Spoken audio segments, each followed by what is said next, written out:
The words weren't a plea, they were an accusation. My parents stood in the kitchen, voices raised, faces twisted with disappointment.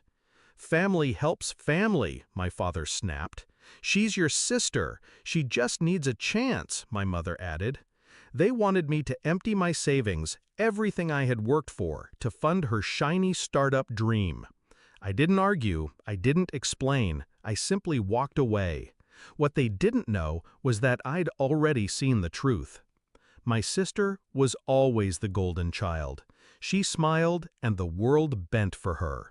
She failed and they called it ambition. She lied and they called it charm.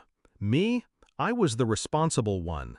The one who worked quietly, never complained, never demanded. The one who filled the gaps she left behind. And for years, I believed that loyalty meant love, that protecting her meant protecting family, until the day I learned what she had done. It started small, a strange charge on my account, a missing transfer. I checked, verified, watched. Then the pattern emerged, slow leaks, quiet withdrawals, hidden under layers of manipulation.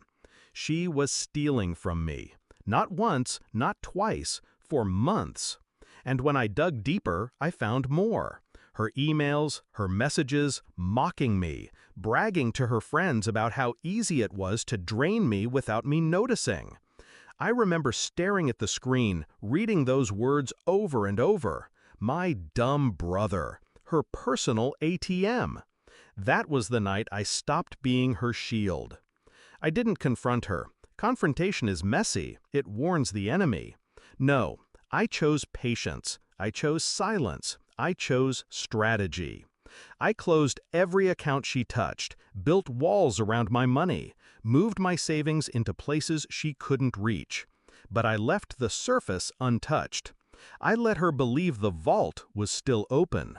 Because the greatest satisfaction isn't just protection, it's timing. When she came with her pitch, it was almost theatrical.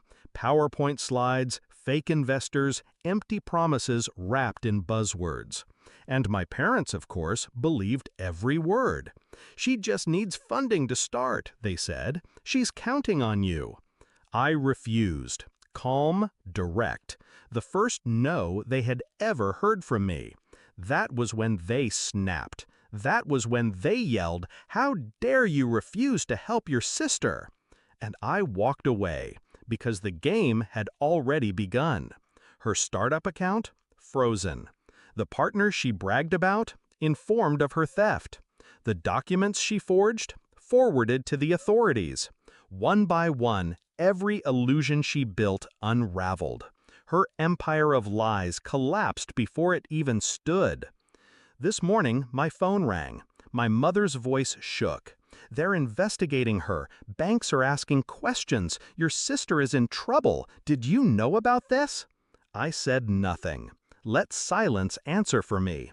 An hour later, the doorbell rang. And there she was, my sister, once golden, now pale, frantic, stripped of her crown. Her voice cracked. "Help me, please, just this once." I looked at her, at the trembling hands that had stolen from me, at the eyes that once looked at me like a brother, but had seen me only as prey, and I felt nothing. No rage, no pity, only clarity. "You already had my help," I said. "You chose to steal it." Her face crumbled.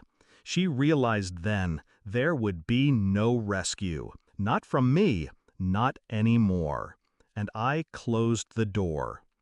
Now, as I sit with my coffee, the house quiet, I think about the night they screamed at me. How dare I refuse to help her? The truth is, I did help. I helped her see the cost of betrayal. I helped her meet the consequences she thought she could outrun. Family doesn't mean sacrifice. Family means accountability. And today, she finally learned it. I didn't argue. I didn't shout. I simply walked away. And in that silence, she lost everything.